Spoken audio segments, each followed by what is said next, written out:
كمي توعلو تخاتتلتي مدبات مقالح سبورت نلوم سوني شمونت سنة زدالنا يو حافشاو تحست علتاو زيانات سبورت حيزنا تقربنا لنا مكتتالكم بأخبرات نعدم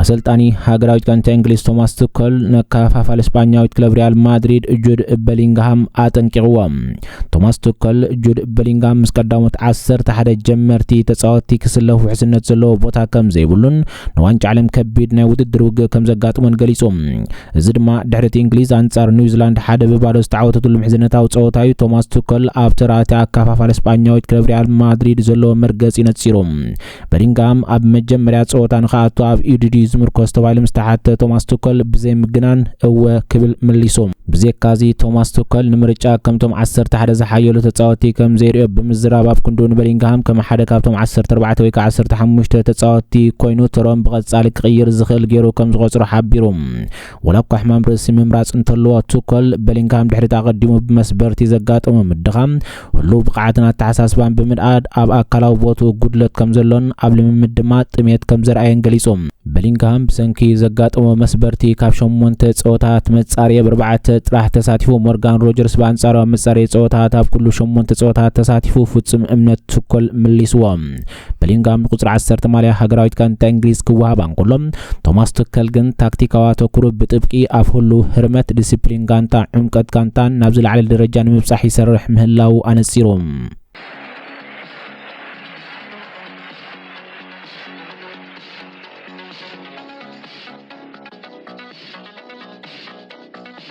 እንግሊዛዊት ክለብ ማንቸስተር ዩናይትድ ና ካፋፋል እስፓኛዊት ክለብ ባርሴሎና ማርክ ካሳዶ ተሳግሮ ዝነበረ አድሌት በፈረንሳዊት ክለብ ሞናኮ ክትዘኖ ከም ትኽእል ተገሊጹ ፈረንሳዊት ክለብ ሞናኮ ወሳነ ሱጉምቲ በሙሳድ 18 ሚሊዮን ዩሮ ዝዋጉ ውስን ውዕል መስተወሰኸ 5 ሚሊዮን ዩሮ ጭረታ በመቅራብ ውዕላታ ክትወድ ልዑል ርእሰ ምትእምማን ኣለዋ ምስ ማንቸስተር ዩናይትድ በመኻን ከም በዓል አርሰናል ቸልሲ ኒውካስትል ዩናይትድ ክሪስታል ፓላስ ዛምሰላ ክለባት ፕሪሚየር ሊግን ብዛዕባ ካሳዶ መባእታው ዘተ አካይደን ኣለዋ ወኪል ካሳዶ ጆርጅ መንደስ ንሓፂር እዋን ነት ምዕብል ሱጉምቲ ሞናኮ ዶ አቢልዎ ምህላው ይሕበር እቲ ምኽንያት ድማ ካሳዶ ብዝተሓላለኸ ናይ ምልዋጥ ውዕል ብጃኦ ካንሴሎ ናብ አልሂላል ወይ ድማ ናይ መሳገሪ ገንዘቡን ማርኮስ ራሽፎርድ ንምስጋር ኩዕል ከም ዝኽእል ዝገልጽ ወረታት ይዝርግሓሎም ወላኳ ክሳብ ሰነ 2028 ውዕሉ ይሐዲሱ ብ100 ሚሊዮን ዩሮ ንኽፋታሕ ውዕል እንተገበረ ካሳዶ ኣብ ትሕቲ ኣሰልጣን ሃንስ ፍሊክ ግን መጻኢኡ ካብ ካምፑን ወጻኢ ከም ዘሎ ተቐቢልዎሎ ፍራንክ ዲዮንግን ማርክ በርናልን ካብ ማህረምቲ ድሕሪ መምላሶም ናይ ጸወታ ግዜ ክረክብ ኣይካለን ጎን ጎን ዝድማ ባርሴሎና ናይ ዶሞዝ ሕሳባ ሚዛናዊ ንምግባርን ኣብ ክራማት ክተሳግሮም ትደሊ ተጻወቲ ንምትእንጋድን ኣብ ከቢድ ፋይናንሳዊ ጻቕጥ ትርከባላ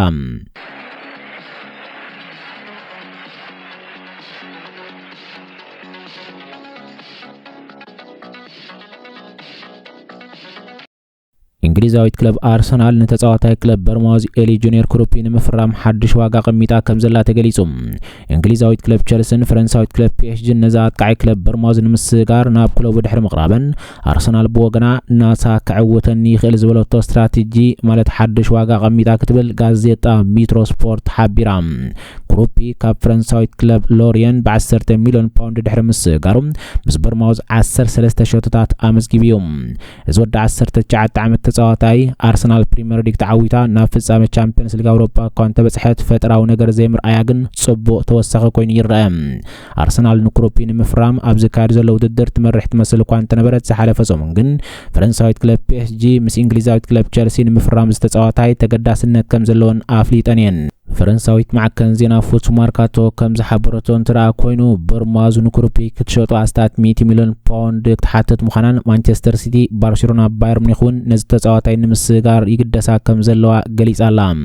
አርሰናል በወገና ካብ 80 ሚሊዮን ክሳብ 87 ሚሊዮን ፓውንድ ወግዓዊ ፓኬጅ ንምውዳብ ዕላማ ኣበጊሳ ምህላዋ ጸብጸባት ይሕብሩ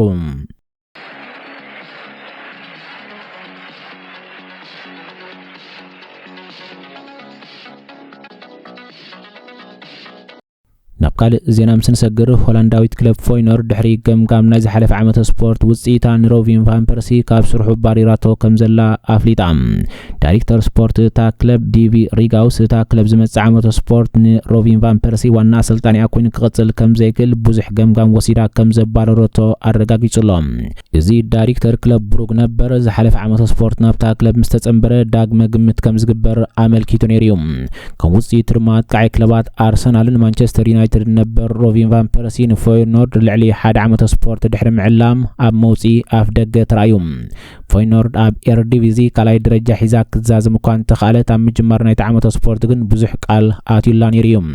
أب تحتي فان بيرسي تا غانتان بي اس في نوانجاك تفتاتن عقم زلوا غانتا كوينا بمفقاس دحر صبغ مجمرة أم ودات نايت عامة سبورت جن من قدا القيسام أسلطاني روفين فان بيرسي قدم نابتا غانتا مصمبارو مس هارفن في جواز هنا سراح دحر مسراح اب اير ديفيزي كالع عدل كركباق إلوانيروم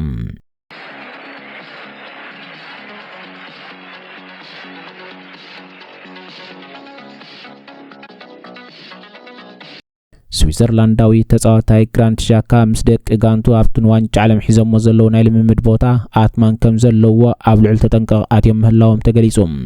እዛ ጋንታ ኣብ ዝዋን ዚ ኣብ ካሊፎርኒያ ሳን ዲያጎ ኣይሁድ ኣካዳሚ ኣብ ዝበሃል ቦታ ትርከብ ዘላ ኮይና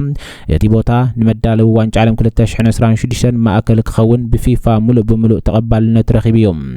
እቲ ዘይተለምደ ኩነታት ንህዝቢ ዝተገለጸ ግን ሃገራዊት ጋንታ ስዊዘርላንድ ስእላዊ ካርታ ናይታ ልምምድ ትገብረላ ቦታ ድሕሪ ምዝርጋሕ እዩ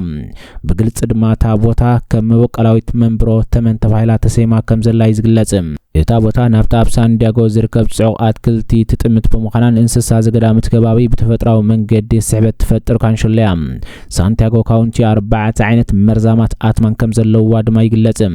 تصاوتنا سلطنتن كاب دوبات نايت ناي لممد بوتا حليفهم كاب مزلال بطبقي كقطبو تنغيروا مالهم كان وصيت نايزي كاب درت وصاي زخنت كعسو مغداف زبل وازاتات كعسو اغري اب انترنت كزرغاح كرهن كلهم محبر كعسو اغري سويسرلاند دغن دحنت تصاوتي كم قدامنت بمحاز ولاون بوشت وشتي كل زغل حصص مفتحيتات دحاسيسلهم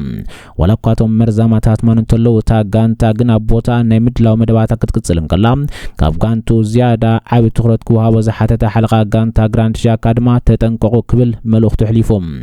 امدب كلته زلا سويسرلاند 13 سنه انصار قطر اب سانتا كلارا كتصاوتيا دريد مامس هاغران غانتا تات كنادان بوزنيان كتغطم مخانا يفلطم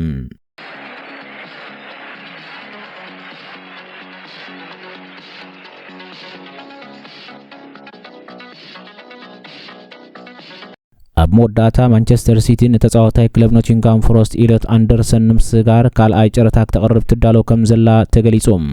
ኖቲንጋም ፎረስት ኣቀዲማ ካብ ስታዲየም ኢታድ ዝቀረበላ ቀዳማይ ዕድመ ነጽዋትያ እቲ ዝሓለፈ ሰሙን ማንቸስተር ሲቲ ዝቀረበቶ መጠን ገንዘብ ኳንተ ዘይተገልጸ ኖቲንጋም ፎረስት ግን ነዛ ካፋፋሊት ወዘላ ዋጋ ካብ 100 ሚሊዮን ፓውንድ ዝዛይድ ምዃኑ ይሕበር مانشستر سيتي بوغنا قدم وانጫ ዓለም ጅማሩ ንአንደርሰን ውዕል ክትወዳሉ ድሌት ከም ዘለዋ ዝገለጸት ዜና ዝወድ 13 ዓመት ተጻዋታይ ዘይና ጻጸላ አካል ጋንታ ቶማስ ቱከል በሙኻን 17 ሰነ አንጻር ክሮኤሽያ ውድድሩ ክጅምር እዩ ማንቸስተር ዩናይትድ በወገና ብልዕል አንደርሰን ዘለዋ ተገዳስነት ዓቂባ ክትከይድ ኳን ተጸንሐት ተፈታዊት ተባይላ ትግለጽ ዘላ ግን መዋዳደርታ ጓል ከተማ ማንቸስተር ሲቲ ማንቸስተር ሲቲ ውዕል ክትፍጽም ርእሰ ምትእምማን ከም ዘለዋ ፋብሪዚዮ ሮማኖ ብርእሰ ምትእምማን ገሊጹ ሮማኖ አብነ ኤክስ ጽሑፉ ማንቸስተር ሲቲ ኢሊዮት አንደርሰን ንምስጋር ኣብ ቀረባ እዋን ናብ ኖቲንጋም ፎረስት ሓድሽ ወግዓዊ ጨረታ ክትቀርብ ትዳሎላ ነቲ ውዕል ክትፍጽም ድማ ርእሰ ምትእምማን ኣለዋ ኢሉ እታ ካብ መጋቢት ጀሚራ ተገዳስነት ዝነበራ ማንቸስተር ዩናይትድ ውን ተገዳስነታ ዓቂባ ትኸይዳላ ክብል ገሊጹ ኣሰልጣኒ ክለብ ኖቲንጋም ፎረስት ፔሬራ ብወገኑ ብዛዕባ መጻኢ አንደርሰን ምስተሓተም መልስ የብለይን ምሳብ ዓለም ዝበለጻ ክለባት ክጻወት ይግብኦ ኢልኩም እንተሓቲትኩም ግን እወይ ግቦይ ክብል ገሊጹ ሰላም ክትታልኩም ነመስግን ንሕጂ ዝበልና መደባት ስፖርት ነዞም ክንካታተሎም ጽናዕና ይመስሉ ነይሮም ኣብ ዝቕጽል መደብ ባህሊ ትሕዝቶ ክሳብ ንራኸብ ሰላም ወሰናይ ንኹልና